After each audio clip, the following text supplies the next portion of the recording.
Assalamualaikum warahmatullahi wabarakatuh. Halo semuanya, perkenalkan saya Nada Afilia Nurzaina Permana, mahasiswi program studi akuntansi dari Institut Manajemen Wisata Indonesia. Nah, dalam video kali ini saya akan menjelaskan mengenai lingkungan bisnis eksternal dan internal. Lingkungan bisnis dapat disimpulkan sebagai seluruh komponen yang dapat mempengaruhi maupun mendukung jalannya suatu bisnis yang dilakukan oleh seseorang. Lingkungan bisnis terbagi menjadi dua, yaitu lingkungan bisnis eksternal dan lingkungan bisnis internal. Lingkungan bisnis eksternal terbagi lagi menjadi dua, yaitu yang umum dan operasional. Yang termasuk lingkungan eksternal umum adalah lingkungan politik, lingkungan ekonomi, lingkungan sosial budaya dan demografis, lingkungan teknologi, lingkungan hukum, dan lingkungan etika. Yang termasuk lingkungan eksternal operasional adalah pemerintah, pemegang saham, publik, perantara, pelanggan, pemasok, pesaing, kreditur, dan lain sebagainya. Selanjutnya adalah analisis lingkungan eksternal yang bisa dilakukan dengan interaksi dengan lingkungan. Selanjutnya, interaksi antar variabel lingkungan, kompleksitas lingkungan, volatilitas dan perubahan lingkungan, keunikan lingkungan, tingkat analisis spesial yang berbeda, dan aliran pengaruh dua arah.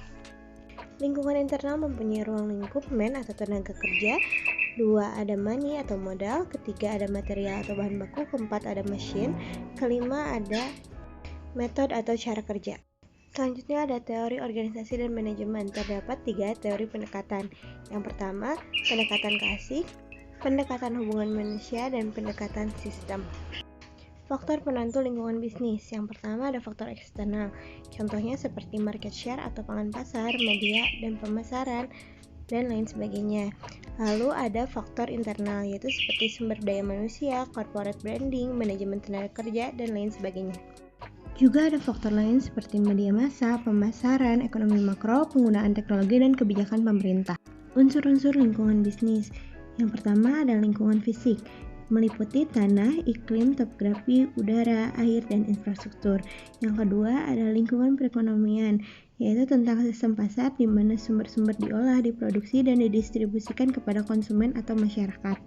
Yang ketiga ada lingkungan pemerintah, yaitu bantuan dari pemerintah yang diberikan dalam bidang bisnis yang tujuannya untuk mengembangkan perusahaan kecil dan perusahaan besar. Yang keempat ada lingkungan hukum, latar belakang hukum dan peraturan perusahaan dalam menjalankan perusahaannya, termasuk masalah apa yang beretika tidak dapat diabaikan dalam perkembangan bisnis. Yang kelima ada lingkungan internasional, menyangkut hubungan internasional dengan negara lain dan perusahaan asing. Strategi pembisnis dalam menghadapi pengaruh lingkungan. Yang pertama dengan meningkatkan kualitas SDM. Perusahaan harus meningkatkan kualitas karyawannya agar dapat bertahan dalam persaingan yang sangat kompetitif dengan memberikan pelatihan, memberikan pengetahuan IT, dan juga meningkatkan kualitas diri sendiri sebagai seorang pemimpin. Yang kedua ada responsif. Respon cepat dan tanggap terhadap perubahan dapat terlaksana jika memiliki SDM yang berkualitas. Ketiga ada upgrade teknologi. Pembisnis harus dapat mengembangkan teknologi yang mendukung bisnis, menggantikan teknologi lama dengan teknologi baru, sehingga perusahaan dapat menghasilkan produk yang lebih berkualitas dari pesaing. Yang keempat ada peningkatan akses informasi. Informasi sangat penting hari ini. Dari informasi pembisnis jadi tahu apa yang harus diambil saat memutuskan sesuatu. Yang kelima ada evaluasi pencapaian target. Jika kita menjalani suatu bisnis, maka diperlukan adanya evaluasi untuk mengetahui bagaimana perkembangan bisnis yang sudah kita jalani, apakah baik atau masih ada kekurangan yang ada di dalam bisnis kita. Nah, ini adalah contoh kasus dari lingkungan eksternal dan lingkungan internal lingkungan bisnis.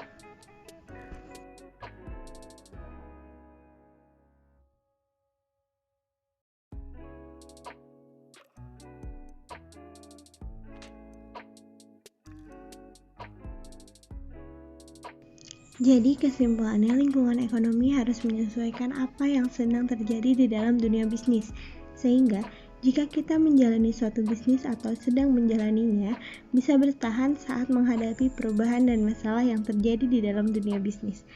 Sekian dan terima kasih. Wassalamualaikum warahmatullahi wabarakatuh.